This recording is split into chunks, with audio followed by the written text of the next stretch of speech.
Training camp is here for the Carolina Panthers, and today we are closing out our series previewing every player on the roster by looking at the special teams unit. Let's go. Brace yourself for the ultimate Carolina Panthers experience.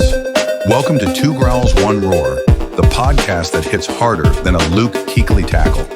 We're diving deep into the heart of Panther Nation, bringing you unrivaled passion, insider takes, and pure gridiron fire.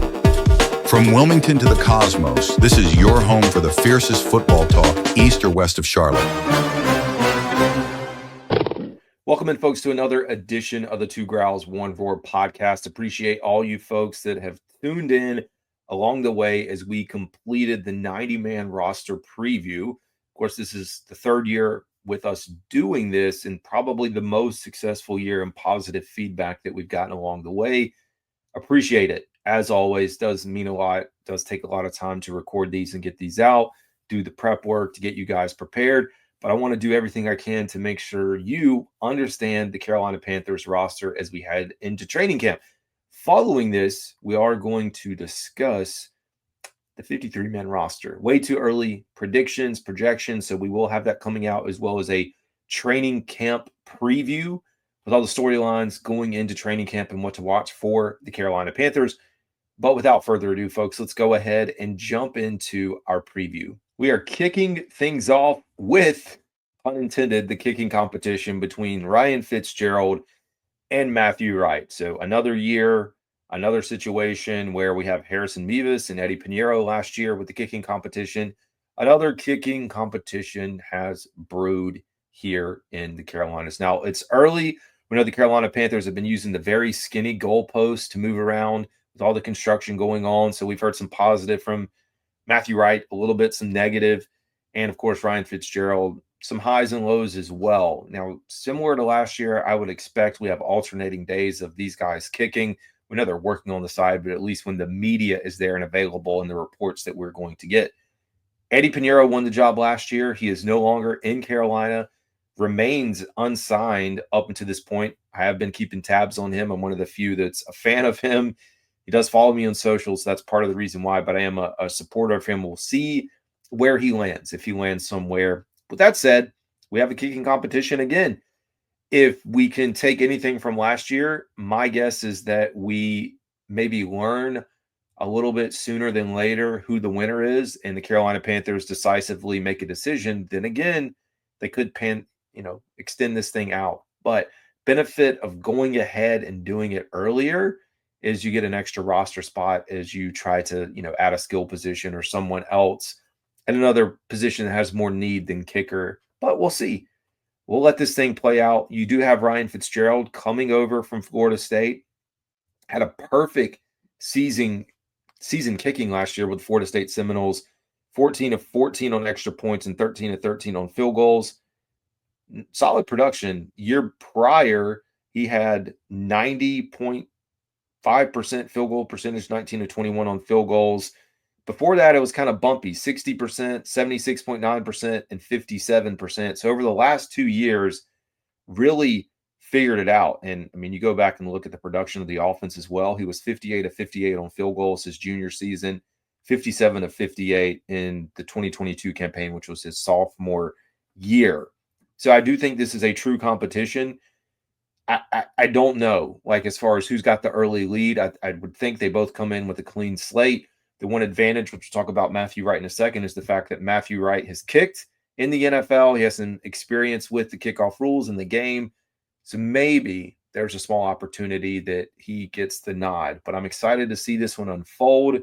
This is not the thicker kicker situation with Harrison Mevis, who I saw got picked up by another team. But we'll look forward to this, man. It's exciting if that's your headline and what you're interested in. We've got it brewing. So moving on to Matthew Wright, 4 years of experience, 5'11", 174, if you care about the size of a kicker, 29 years old, out of UCF. Last year, he was 15 of 16 on field goals, 93.75%. We'll pull up his career stats here in just a second as we get this to load. He had quite the season last year. So folks remember him in 2023 with the Carolina Panthers in the preseason. Actually, so he was in the preseason, got cut, then came back late in the season when Eddie Pinheiro got hurt in 23, participated in one game. Then last season bounced around to 4 different teams. I'm actually curious. I mean, just the nature of this, he seemed to be a good fill-in whenever someone's kicker got hurt. So one game with one game with San Francisco, 2 with the Chiefs, 2 with the Titans. So he only appeared in 5 games, but still managed pretty good range. He did have one miss in the 50 to 59 yard range, but again, 100% from 50 yards in. So not a real, I guess 49 yards in to be exact. I think he's got a good chance. I mean, his long, though, last year was only 50, so right on the cusp of that line. We know Ryan Fitzgerald, at least what we've heard so far, has been touted as having a pretty good leg. And I'm excited for the competition, like we said. And I don't have a dog in the fight like I did last year, where I was a fan of Eddie Pinheiro more so than most. But we'll see how this plays out, and should be an exciting camp. I think that's where we'll see most of the battle, possibly into maybe preseason game 1 or 2 as we get some live reps.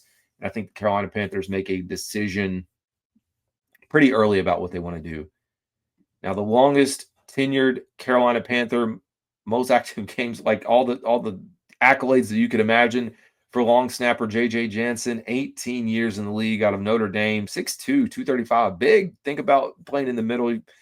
I guess is a long snapper who like sits there and has to, essentially be in the middle of defenders. I know they're not head up, but still. Say has the franchise record for most games played. That was all the way back in 2022. Continues to build on that. Fantastic person. I don't know how many people listen to Mac and Bone, but he, in the offseason, goes on there, really good radio spots, and just kind of hearing, because you think about him, he's not a skill position player. I mean, does have to have skill to be a long snapper, but he can give some insights and just thoughts without as much pressure as most of the other guys that are coming through, and a little bit more open, which is cool to hear. So J.J. Jansen holding down, and honestly, he's the only returning specialist out of the group for the Carolina Panthers, on at least from kicker, punter, long snapper. We then move on to the last edition, which is Sam Martin, coming over by way of the Buffalo Bills, 6'1", 205, 13 years of experience, played at the Appalachian State University. When you look at him statistically, last year, 55 punts, about a 46.2 average, 25 punts inside of the 20, 65 was his long. You think about him moving here, coming from Buffalo, colder environment, kicks probably aren't going to go as far. So I think just seeing what he was able to do there, I think we'll kind of get, and even in Detroit, like you look at Detroit and Buffalo, 2 places where, the stats aren't going to really jump out at you. Spent the first part of his career with the Lions from 13 to 2019, 2 years with the Broncos, 3 years with the Bills, and again, now here in Carolina. So there is, a newer dynamic to this. If you recall with Johnny Hecker here, we heard about some of the unique punt styles that he had, the way he would place the ball and things like that. So you're going to have some adjustment periods to get used to. I personally don't have like a feeling either way on this one, as far as like how I feel about this position. The Carolina Panthers, I think it's just like, hey, hopefully we don't have to punt the ball a lot. We don't see him that often, and like things pan out the way that they should. So as we close out the specialist section, I think the only other thing to really talk through is what the potential battle may look like for the Carolina Panthers in the return field. So thinking about kickoff return in particular, there's going to be quite a few guys that are getting reps. Looking at Raheem Blackshear as his opportunity. We'd like to see what ETN can do back there. We know Xavier did it a little bit. The dynamic rules that have changed this year, a touchback goes out to 35. So in this case, you are trying to pressure teams into kicking the ball in an area where it can be returned. So we should see more returns, which means whoever is back there is likely going to see things a little more active than what they have in years past. I think the other competition that we're going to have is, of course, the punt return, figuring out who is going to do that. I mean, I know we'll get bits and pieces as we get into training camp of who's doing what in that section. Very early, I know a lot of folks, Jimmy Horn, people talked about Hunter Renfrow. I do think Raheem Blackshear's gotten it. David Moore as well. I keep thinking about David Moore making the roster. And I mean, there is a strong case that the Panthers lean in that 6 or even 7 wide receiver number, that there's a chance that he is on there. So we'll see how that one officially unfolds. But for today, that is going to do it for your specialist breakdown. I hope you guys have enjoyed this. As always, this is Carolina Dad. Y'all have a good